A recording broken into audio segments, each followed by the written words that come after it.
We are fortunate in the sport of motocross in the last 50 or so years, with so many legends coming through, from the Roger de Coster, Torsten Hallman, Joel Roberts, Heikki Mikkola, Eric Giebowers, Dave Thorpe, Harry Everts, Paul Friedrichs, Stefan Everts, Ricky Carmichael, Joel Smits, James Bubba Stewart, Antonio Caroli, Tim Geiser, and Jeffrey Hurlings.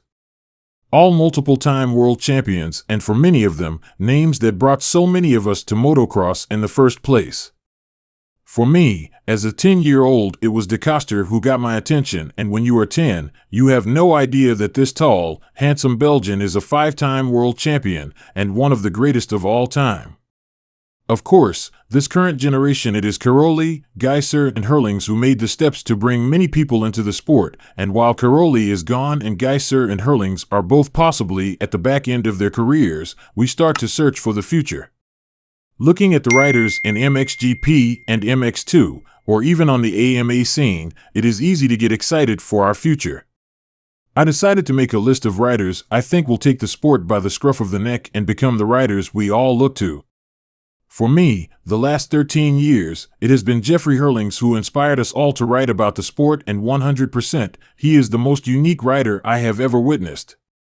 A pleasure to interview, and always making us sit up and realize some things we didn't think possible were possible. Unfortunately, those amazing moments of his career often came off horrible injuries, but still, he inspired us to watch the sport, and he was without question the most polarized rider from the last decade. Now though, we look into the future, and as I said, wow, what a bright future it should be. Here are my 6 riders who will, in my opinion, take our sport into the next decade and carry the torch of our greatest from the past. Jett Lawrence, 19 years old, Australia sure, the Aussie is racing the wave of success at the moment and in a class that has been brutalized by injuries, retirements, or whatever, but we all know, apart from a handful of slow-thinking American media, that he is a generational talent.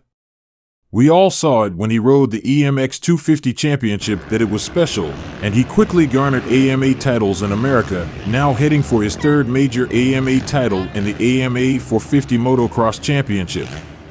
That championship will sit nicely with his 2 AMA 250 Motocross Championship, and the kid is just 19 years old. His safety-first riding style, very similar to J. M. Bell and Stefan Everts, will make sure he is around for at least another decade, and while the more aggressive riders chasing him might cause him problems, we don't really know until that happens. Until now, it hasn't happened. He will turn 20 in a few days, which makes him old compared to others in the list, but he will dominate, at least for a few years before the young kids get to him, and then we will see how good he really is.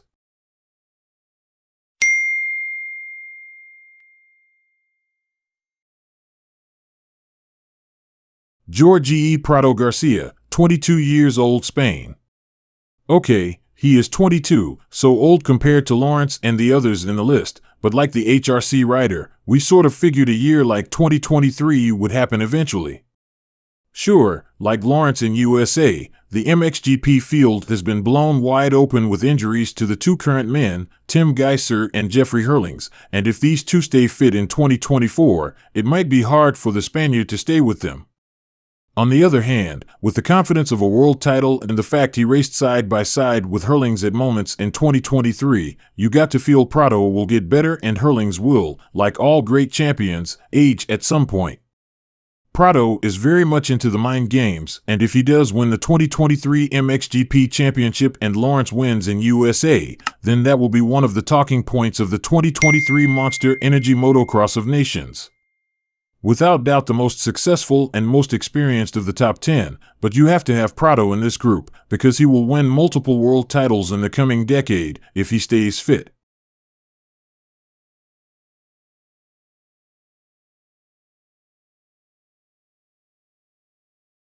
Hayden Deacon, 17 years old, USA. This 17-year-old kid has suddenly made a lot of progress after starting his pro career with good, but not great results. In the last month, he has had great results, and with the confidence and momentum building, are we seeing the next AMA 250 motocross champion? He is already a social media hit, and probably the most viewed rider in our sport. In fact, he is without question the most viewed, even passing Jeffrey Hurlings for interest.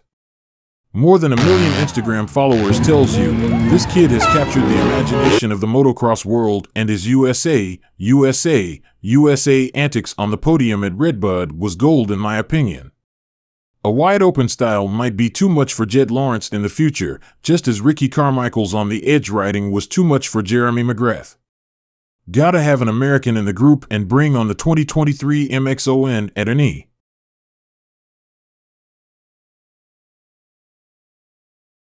DeWolf, 18 years old, the Netherlands. Need to have a Dutchman in there, and the name DeWolf is a must in the list. Just 18 years old, and like so many of the young MX2 riders, a very correct technique. DeWolf has a GP win, and has been somewhat inconsistent with mistakes and injuries, but he is too good not to have a lot of success in the next decade.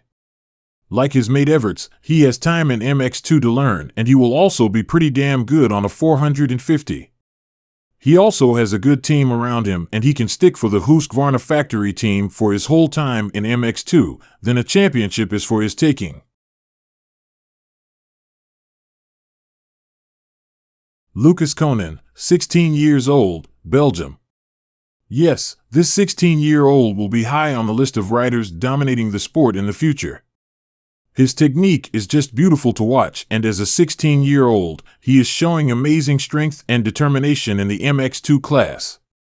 A dream to head to America, he will be lining up against the mid-20s Jed Lawrence around 2028, and by then, who knows how the motocross world looks. At such a young age and already a GP winner, well, only the greats of the sport have done that, be it Sebastian Tortelli, Dave Strijbos, Ken Roczen, or Jeffrey Hurlings. We in Europe would love him to stay, but the word is, he and his brother will race in USA in a couple of years. Both are super talents, and how cool would it be to have anything other than an Aussie or Frenchman battling the Yanks? His twin brother Sasha might not be there yet, but the feeling is, both will be running up front in the next decade.